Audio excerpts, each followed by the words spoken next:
Jumpy report अनवर जान को स्थानीय तालके शाहबंदर जे गोड पीर मोहम्मद भायल जे रहवासी अब्दुल रज़ाक भावल प्रेस क्लब ठटे पहुंची साफ़िन अॻियां दाहींदे इल्ज़ाम हणंदे चयो आहे त संदसि अबनि ॾाॾनि जी सर्वे ज़मीन 30 एकड़ खां मथे धी अमीर बख्श टपो गुंगाणी में आहे, जंहिं ते साॻिए ॻोठ जे रहवासी बाअसर माण्हुनि जिन में अमीर भायल, सिकंदर, जहांगीर, उस्मान, फारूक, अली मोहम्मद भायल ऐं ॿिया शामिल आहिनि, जिन कब्ज़ो करे असांखे पंहिंजी मिल्कियतनि ऐं ॻोठ मां बेदख़ल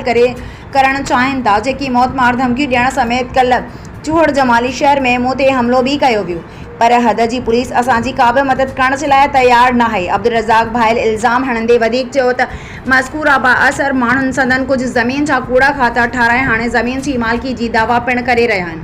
जिन हिन खां अॻु बि केतिरनि ई माण्हुनि जी ज़मीनुनि ते कब्ज़ा करे इहे ज़मीनूं मुख़्तलिफ़ माण्हुनि जे नाले ते कराए छॾियूं आहिनि। हिन ख़दशो ॾेखारियो त किथे संदसि ज़मीन जा बि मज़कूरा माण्हू कूड़ा खाता ठाराए उहा संदसि मिल्कियत खसे न वठनि।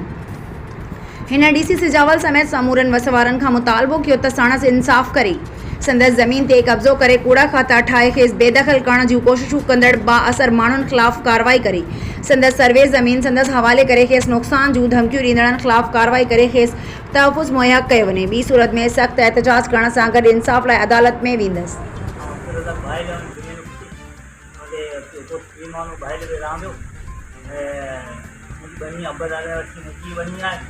अमीर, सिकंदर, जहांगीर, उस्मान फारूक, अली मोहम्मद सभई कब्ज़ो करे थोरे खाता ठाराए करे बनी कब्ज़ो बनी थोरनि चाहिनि था त अबनि वठी असां वञी आहे हमें वठी वाणी जा वारे था वठी असां वञी करी आहे अॼुकल्ह फारूक जहिड़ो कोई शहर मझि मथे घुरियो आहे धक मथे ईअं पोइ बनियूं थोरनि चाहिनि था बनियूं छॾे भॼनि असां खंटू करे असीं पंहिंजी पंहिंजी बनियूं कयूं असीं अॼु उभर बनियूं छॾे केॾां गॾु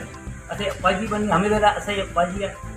पोइ छॾे केॾां गॾु असांजो ज़ुल्म आहे तमामु ज़ुल्म आहे असां मारे छॾिया मूंखे ख़तरो ते आऊं हक़ुर सिर माण्हू या ॿियो केरु पर मुंहिंजो पेर गुज़ारे वियो खून थी वियो ऐं उते बनी जे करे करे हुते मारण तयारु शहर में भरण तयारु मारींदा कोठे में कोन शहर में भरण तयारु मूं त असां बि थिए मुंहिंजी बनी थोरो हटायो वञे।